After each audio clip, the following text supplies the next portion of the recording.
É a vez do Grupo Parlamentar do Bloco de Esquerda. Tem a palavra a Sra. Deputada Isabel Pires. Faz favor. Obrigada, Sr. Presidente. Sr. Presidente, Srs. Deputados, Sras. Deputadas, Sr. Primeiro-Ministro, o discurso de Juncker sobre o próximo Conselho Europeu é um tratado sobre o Estado da União Europeia.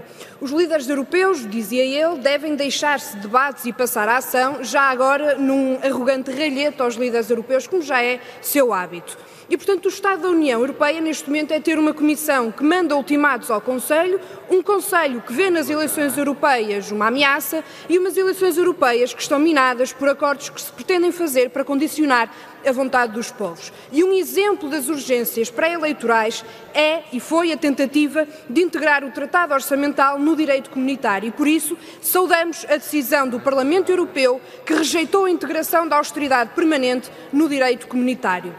E ainda mais registamos a posição importante dos eurodeputados portugueses nesta histórica decisão. E queremos agora saber qual é que é a posição do governo português. Os eurodeputados socialistas também rejeitaram esta entronização do Tratado Orçamental. O Sr. Primeiro-Ministro concorda e acompanha esta posição? O governo português está do lado daqueles que rejeitam o Tratado Orçamental, seja transposto para o direito comunitário? Sr. Primeiro-Ministro, há uma outra pergunta no que toca ao relacionamento de Portugal com as instâncias europeias. Há dias o Eurogrupo enviou recados a Portugal exigindo medidas adicionais. E, portanto, o Sr. Ministro Mário Centeno parece querer reeditar a história de Dr. Jekyll e Mr. Hyde. Neste caso, parece adormecer Ministro das Finanças de Portugal, onde garante que as contas batem certo e tudo está controlado, mas depois acorda como Presidente do Eurogrupo exigindo medidas adicionais para o cumprimento do Pacto de Estabilidade. E, portanto, a pergunta é óbvia, Sr. Primeiro-Ministro, em que é que ficamos? Qual dos Mários é que é para levar a sério? Irá o Governo aplicar ou não alguma medida adicional, tal como foi indicado? É que sobre a austeridade chegam recados de Bruxelas a Portugal, mas sobre a dívida pública, que ainda há pouco o Sr. Primeiro-Ministro dizia ser um dos principais problemas do país, o Sr. Ministro Mário Centeno parece que se esquece de levar a Bruxelas as conclusões do relatório que o Bloco de Esquerda teve com o Partido Socialista. E, portanto, estava escrito nas estrelas que esta dupla função ia dar maus resultados.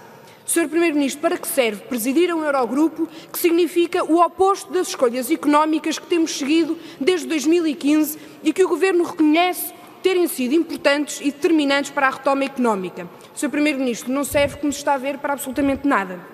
E relacionado com o próximo quadro financeiro plurianual, um dos pilares da estratégia em cima da mesa é a criação de um exército europeu.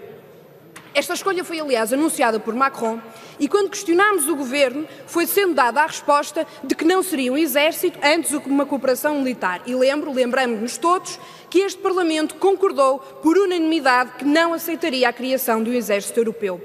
Mas é curioso lembrar que, em debate orçamental, o grupo parlamentar do Partido Socialista disse muito claramente que, se a Alemanha viesse a apoiar a posição de Macron, aí ficaria mais difícil parar este propósito. Não por acaso, dias depois, Angela Merkel, no Parlamento Europeu, confirmou que o real e verdadeiro exército europeu é essencial para a Europa e, portanto, se algumas dúvidas houvesse, elas dissiparam, Sr. Primeiro-Ministro, e se alguma ingenuidade ainda existia, ela agora não é admissível. E, portanto, neste quadro, a pergunta também é óbvia. Vai o Governo cumprir com a decisão da Assembleia da República rejeitando a criação deste exército europeu e rejeitar, assim, a cooperação estruturada permanente? É porque é neste tipo de escolhas de prioridades para o futuro que se percebe qual o verdadeiro projeto europeu em construção. Há mais duas questões, Sr. Primeiro-Ministro, e um dos grandes temas é, obviamente, o Brexit e estamos neste momento perante uma grande confusão ainda. O Tribunal de Justiça Europeu confirma que é possível unilateralmente o Reino Unido reverter a decisão. Theresa May adia votações, Donald Tusk convoca uma reunião para quinta-feira, colocando em cima da mesa um não acordo e, portanto, a pergunta também que se coloca é como é que vê o Governo português que se pode acabar com este grande nó-górdio. E para terminar, Sr. Presidente, Sr. Primeiro-Ministro, uma última pergunta sobre o cumprimento de direitos fundamentais no seio europeu, que tem sido muito apregoado nos Conselhos Europeus. E há exceções ao Estado de Direito na União Europeia. E não podemos deixar de apontar a enorme hipocrisia, especialmente quando há 4 cidadãos democraticamente eleitos que estão presos e em greve de fome neste momento por lhes ser negada o acesso à justiça europeia.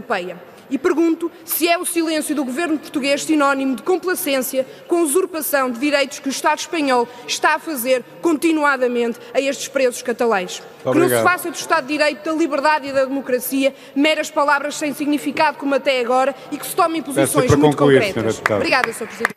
Obrigado.